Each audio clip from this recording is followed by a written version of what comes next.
It wasn't because there was something wrong with me, and it wasn't because I wasn't meant to practice meditation.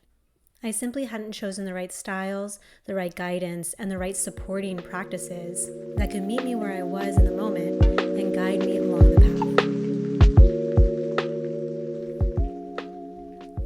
path. Welcome to the Prana Clinic Talks, where we work on making the shift from a patriarchal, prescriptive perspective of health to one that is intuitive, self-led, and self-compassionate. We discuss all things holistic well-being here, with the hope that you will discover practices, philosophies, and mindset shifts that help you facilitate a joyful and embodied lived experience. I'm your host, Aliana Ramirez, and I truly believe that it's possible for every single one of us to live a life of ease and joy in a body we feel at home in. Thank you so much for joining me here today.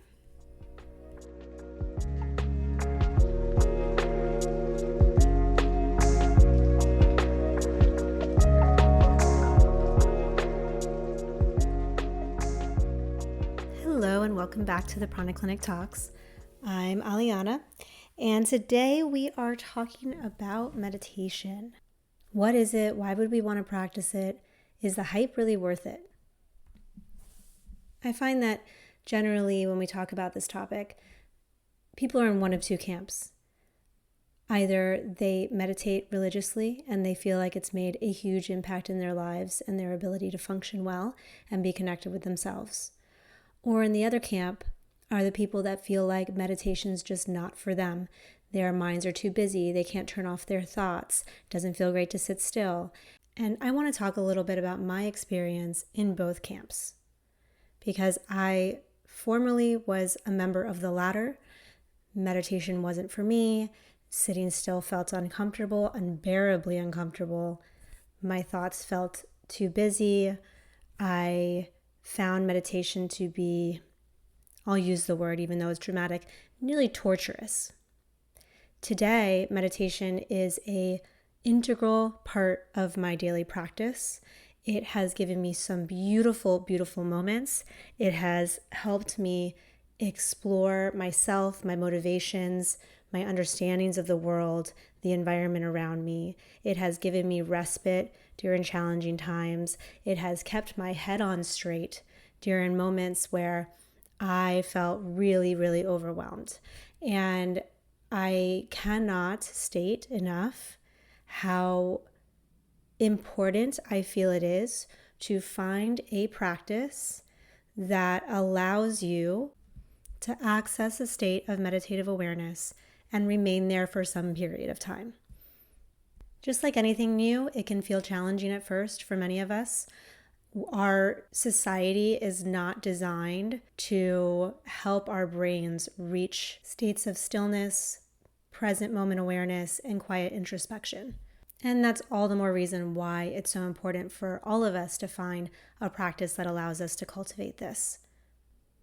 Because our minds are so busy and we live in such a fast-paced world, many of us turn to more active practices to give us that sense of greater focus or energetic balance, clearing the mind, so to speak.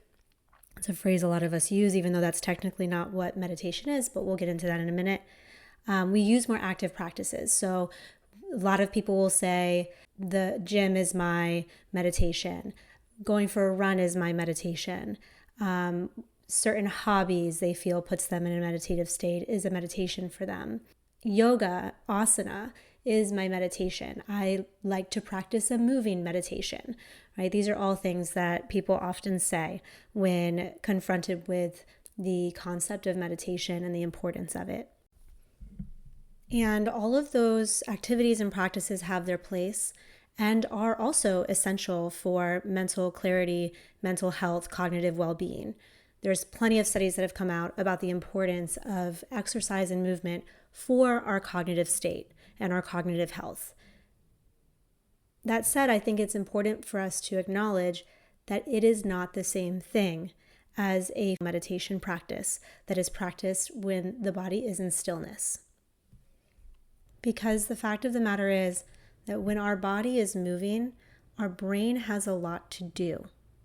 It's having to make sure that we're safe, that we're not running into things, that we're coordinating our arms and our legs and our core and our spine.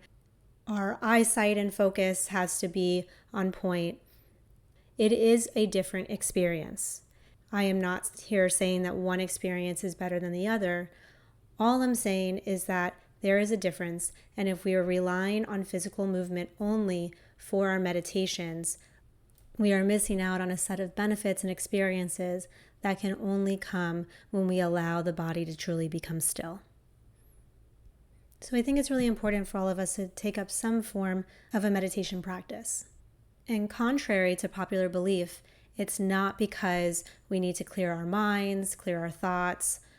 There are a lot of gifts that come from a meditation practice, and clarity can be one of them.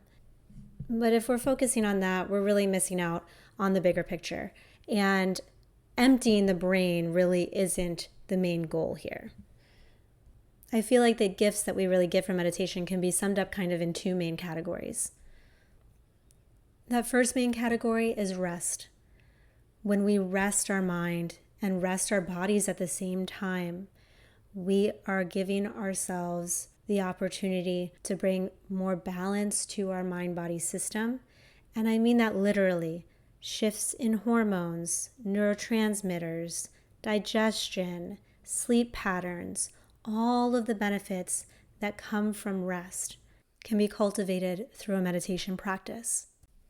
In fact, there's been many research studies showing that after a period of sleep deprivation, just 20 minutes of certain styles of meditation improve cognitive functioning and senses of wakefulness as much as if the test subjects had gotten 2 to 4 hours of additional sleep.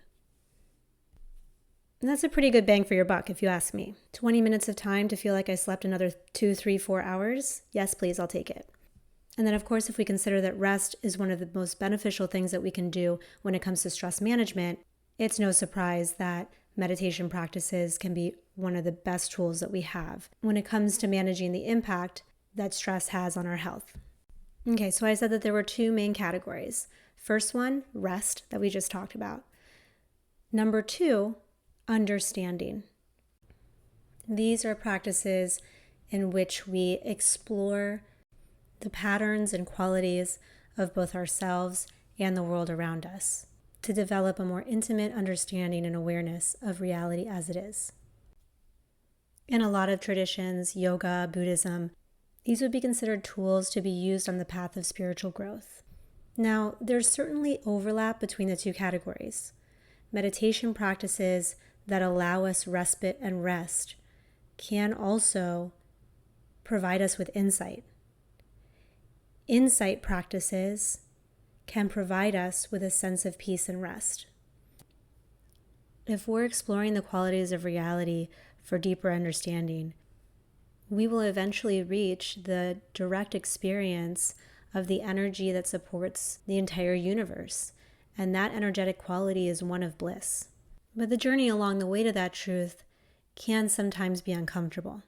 When we're confronted with truths that maybe upset the status quo or require us to make a big shift in our approach to ourselves or to life, it can feel discomforting. So meditation practices that emphasize insight and understanding traditionally would be paired with other practices that would provide a sense of calm or grounding or resilience to the mind-body system, so that when the individual embarked on a journey of more confronting or challenging meditation practices, they were starting from a strong and stable foundation. Now, I mentioned in the beginning of this podcast that I would talk a little bit about my personal experience with meditation. And I'm going to start with where I went wrong. Now, I didn't know this at the time, but looking back, I realized that what I was missing in my meditation practice when I first started were those grounding, calming, resilience-building practices. I did not set myself up to move into my meditation from a place that could hold that energy. And yet I was doing practices that were really geared towards more of that insight, understanding avenue, because I was coming to meditation from the tradition of yoga. It's really a little bit ironic, honestly, because all of those practices are housed within the yoga system. Physical movement, asana, can be really good preparation for meditation. Breath work can be really good preparation for meditation. And for some people, asana practice and pranayama is enough to sit down and move into a deep meditation practice with a sense of stillness and calm. So here I am going deep into my yoga journey, yoga teacher training, learning all this pranayama, learning the philosophy behind yoga, reading the books. But sitting for meditation just wasn't quite hitting right. It honestly just felt like a struggle most of the time. I was sitting there, grinning and bearing it, tolerating it, waiting for the timer to ding or for my teacher to say that we were finished. And never would really feel like I got much out of it. There'd maybe be a little bit of calmness that probably was more just the relief of being done with the practice for that day. I might find that I had a little bit more stillness, but it wasn't really having the impact that so many people say that this practice does for you. So I went along my way for quite some time, really just relying on my yoga asana practice, some breathing exercises, and maybe a little dabble of meditation here and there toward, after my practice when it felt a little easier to sit.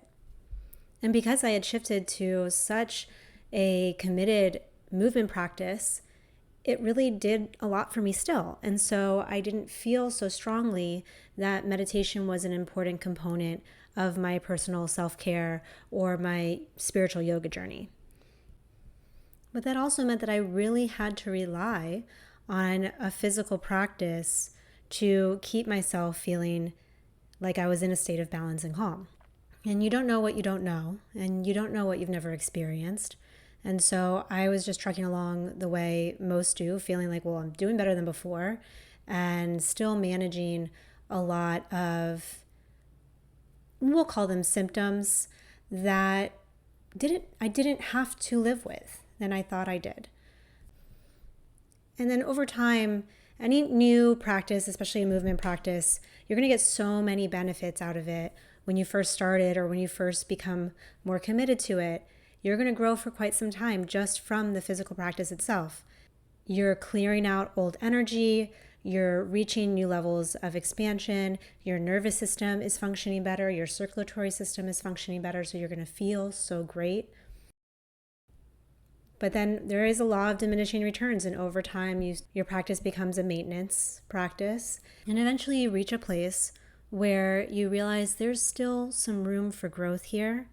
I am ready for the next step, and I won't be able to access that next step with the tools that I've been using up to now. And as I always say, and I find this saying so accurate, when the student is ready, the teacher appears. And it was around this time that I was able to have some experiences and be exposed to some practices and teachers that demonstrated to me the gifts that were lying in a meditation practice were I to pick it up, and the tools that I needed to be able to commit to a practice and make it sustainable. And what I discovered was that years ago when I first tried to sit for a meditation practice and it didn't work for me, it wasn't because there was something wrong with me. And it wasn't because I wasn't meant to practice meditation. I simply hadn't chosen the right styles, the right guidance, and the right supporting practices that could meet me where I was in the moment and guide me along the path.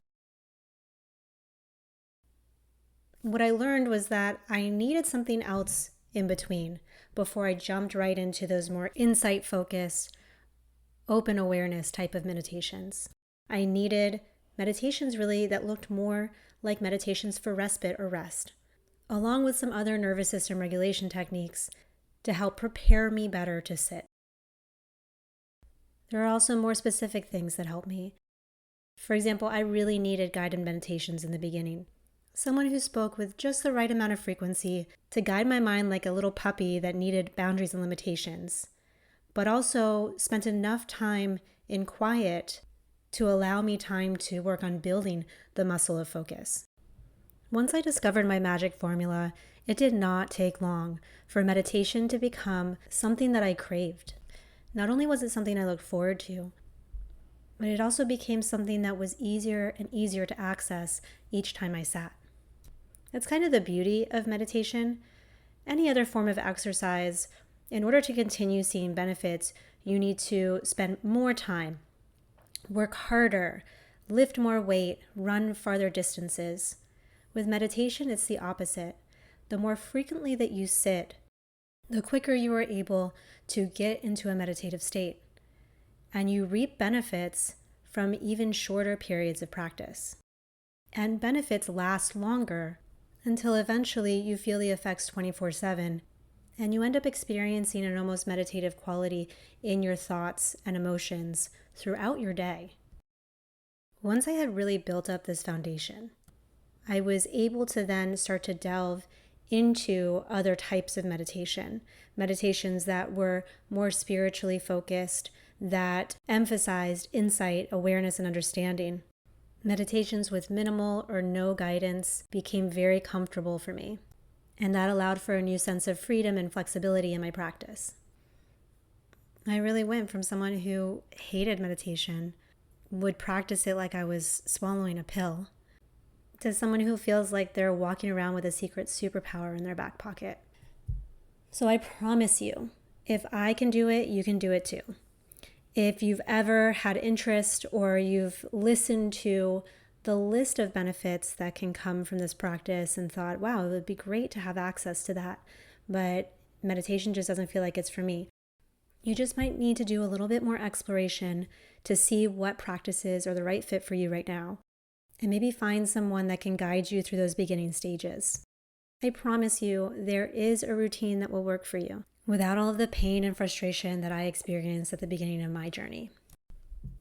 If you're feeling inspired to give meditation another shot, or if maybe you already have a practice and you'd like to see how you can expand it further and go a little bit deeper, I'm launching a course that will help you do just that. In Meditation Essentials, we'll be exploring different styles of meditation, where they came from, and what their purpose is, so that you can build a routine that will work for you.